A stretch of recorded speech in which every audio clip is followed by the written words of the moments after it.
খবরটি নিবেদন করছে জীবন সুরক্ষা হাসপাতাল, গোবিন্দপুর সিগন্যাল মোড়, শান্তিপুর, নদিয়া। পরিবেশ দিবসের প্রাক্কালে আবারও অমানবিক দৃষ্টান্ত। শারীরিক অসুস্থতার কারণে কিংবা সন্তান ধারণের অক্ষমতায় সামাজিক স্ট্যাটাস দেখে পোষ্য সারমেয়কে রাতের অন্ধকারে রাস্তার ফেসে ফেলে দিল মণি। পরিবেশ মানে কি শুধু কাজ, নাকি কীটপতঙ্গ থেকে শুরু করে সমস্ত প্রাণীকুল রক্ষা, যা একে অন্যের পরিপূরক? তার থেকেও বড় কথা, সমাজবদ্ধ জীবেদের মধ্যে শ্রেষ্ঠ মানুষ তারাই সবচেয়ে উন্নত প্রযুক্তিগতভাবে কিংবা বুদ্ধিতে, কিন্তু সমাজ যতই এগোচ্ছে মনুষ্যত্ব ঠেকছে তলানিতে। তাই তো পশু প্রাণী সবটাই এখন চাষাবাদের মতন বিষয়। অবলা জীবের ভালোবাসার দাম নেই কোনো। জল্লাদের মতন প্রয়োজন মাংস, ডিম, দুধ অথবা বাচ্চা, যা বিক্রি করে আসবে অর্থ। আর তা দিতে না পারলে যদি কোনো কারণে অসমাপ্ত হয় তাহলেই হয়ে যাবে পরিত্যক্ত। তাই তো রাতের অন্ধকারে মাঝে মধ্যেই পাওয়া যায় বড় লোকের শৌখিনতার সারেমো নানান বিদেশি প্রজাতির। গতকাল আনুমানিক সন্ধ্যা 7:30টায় নাগাদ বাইপাস ঘোড়ালিয়ার একটি ইঞ্জিন ভ্যান করে এসে একটি ল্যাব প্রজাতির কুকুরকে চলন্ত ইঞ্জিন ভ্যান থেকে ফেলে দেয় কেউ বা কারা। ধারণা করা যায় যে সারমেয়টির শরীরে ইনফেকশন হয়ে যাওয়ায় তার দায় নিতে অস্বীকার করতে সেই সারমেয়কে অনমনীয়ভাবে ফেলে দেয়, অথবা এমনও হতে পারে তার সন্তান ধারণের ক্ষমতা হারিয়েছে, তাই প্রয়োজন ফুরিয়েছে। অথচ সামাজিক মাধ্যমে স্ট্যাটাস রক্ষা করতে গিয়ে এই সারমেয়ের অত ছবি আপলোড হয়েছে, হাজার হাজার লাইক, শেয়ার। পশুপ্রেমী হিসেবে গর্ব অনুভব সবকিছুই বোধ হয় শেষ মানুষের ক্ষেত্রে। প্রয়োজন ফুরালে আর তাদের ক্ষেত্রে হয়তো গ্ল্যামার হারালে এই অবস্থায় হয়। তবে এই ঘটনা নতুন কিছু নয়। মাঝে মধ্যেই সংবাদ মাধ্যমে উঠে আসে চরম অমানবিক সামাজিক অবক্ষয়ের এই চিত্র। গতকাল এলাকার যুবক রাজা বিশ্বাস খবর দেয় পশুপ্রেমী এবং চিকিৎসার বিষয়ে অভিজ্ঞ মৃত্যুঞ্জয় রায়কে। তারপর শান্তিপুরের অন্যতম সামাজিক সংস্থা নবজাগরণকে, যারা ভবঘুরে নিরাশ্রয়ী মানুষ শিখ ভারসাম্যহীন নিয়মিত খাদ্য যোগানের পাশাপাশি নানান সামাজিক দায়বদ্ধতার কাজ করে থাকেন, পথের সারমেয়দের নিয়ে তাদের লড়াই আসেন নবজাগরণের সম্পাদক রণা প্রসাদ ভট্টাচার্য।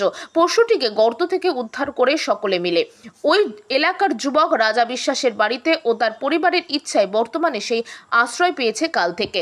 পশুটির চিকিৎসা চলছে আজ থেকে। তবে স্থায়ীভাবে তার বাসস্থানের জন্য একদিকে যেমন চেষ্টা চালাচ্ছে সংগঠন, অন্যদিকে সাধারণ পশুপ্রেমীদের কাছেও তারা আবেদন জানিয়েছেন পশুটিকে একটু আশ্রয় দেওয়ার জন্য।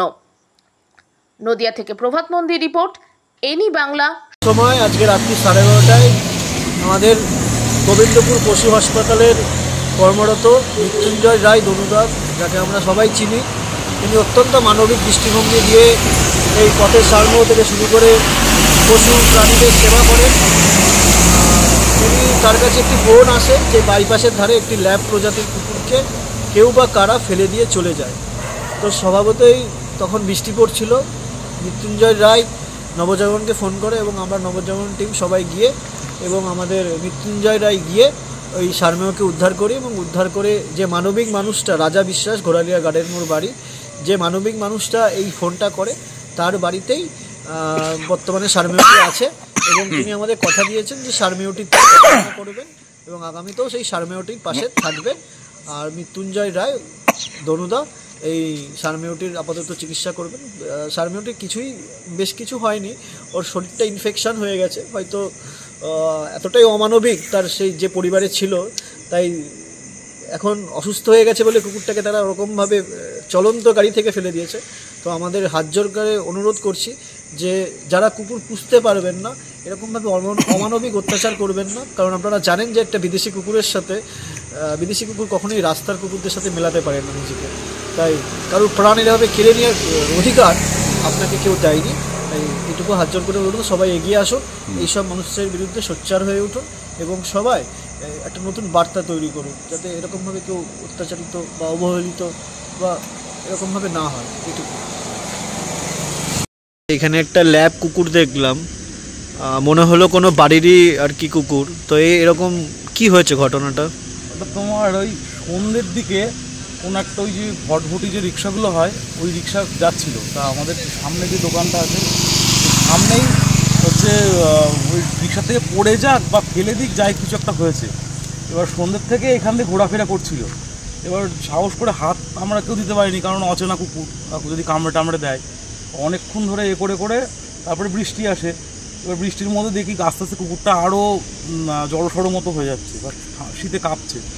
তখন মৃত্যুঞ্জয় দাদাকে ফোন করলাম, তা দাদা আসলেন, এসে তো আপাতত কুকুরটা আমার বাড়িতে আছে। আর তোমার এই ওই কুকুরটা কি কোনো বস্তায় মস্তায় বাঁধা ছিল এরকম কিছু কি? না সেরকম না, তো গলায় যে সমস্ত মানে অ্যাকচুয়ালি পোষা কুকুর যেরকম হয় সেরকম তো না, গলায় সব মানে দাদারা দেখেছেন ইনফেকশন মতো হয়েছে। আর কীরকম সেই কাপড় ছিঁড়ে দড়ি যেগুলো হয় ওই সমস্ত দিয়ে বাঁধা কুকুরটাকে, মানে এটাকে ইচ্ছাকৃত ফেলে দিয়ে গেছে। তো এখন তো তোমাদের বাড়িতেই তো থাকছে কুকুর? হ্যাঁ আপাতত এখন আমার বাড়িতে আছে। তোমার নাম কি? আমার নাম রাজদীপ বিশ্বাস। তোমাদের বাড়ি? বাড়ি হচ্ছে ঘোড়ালিয়া গার্ডের বাড়ি, বাইপাসের পাশে।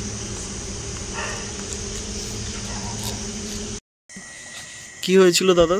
আরে হঠাৎ আমার ভাইয়ের বউ ফোন করে মৌসুমি, এবং বলে যে ঘোড়ালিয়া বাইপাসে আমার বাড়ির সামনে, ওর বাপের বাড়ির সামনে হঠাৎ একটা কুকুর ভটভটি থেকে কে ফেলে দিয়ে যায় এবং তাকে ধরতে পারছে না, সেই কারণে যে তুমি এসে আমি দেখছি কি করা যায় বলে সেই সুবাদে আমি জাগরণকে আমি ফোন করি। ওখানকার একটা সংস্থার ছেলে এসে আমার সঙ্গে গিয়ে সেটাকে রেস্কিউট করে তুলে নিয়ে ভালো করে পরিষ্কার করছে। আমার মানে ভাইয়ের বউয়ের বাড়ি ওখানে রেখে দিই, বাবার বাড়ি, এবং আছে। পরবর্তী আগামীকাল সকালবেলা তাকে দেখছি কি চিকিৎসা করে যদি সেবা করা যায়, সুস্থ করা যায়। স্যার মেয়েটার সমস্যাটা কি? ও হঠাৎ করে ছেড়ে দিল, কি বার্তা দেবে? একটু র্যাশ ছিল সেই কারণে, এবং কোনো কারণে সে বুঝতে পারিনি, সেই কারণে গাড়ি থেকে অমানবিকভাবে গাড়ি থেকে ফেলে দিয়ে চলে যায় তারা। বলছি আপনি তো সরকারি পশু হাসপাতালে একজন কর্মরত আছেন এবং চিকিৎসা বিষয়ে জানেন, এবং এদের নিয়েই থাকেন, বিভিন্ন পশু প্রাণী পাখি।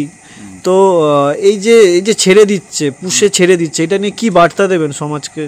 এই সমাজকে বলবো যে আপনারা দয়া করে যদি না পারেন পুষবেন না, আর না হলে যদি পোষেন তার শেষ পর্যন্ত দেখে সুস্থভাবে তাকে রেখে সমাজের কল্যাণের জন্য তাকে রেখে সেবা করবেন।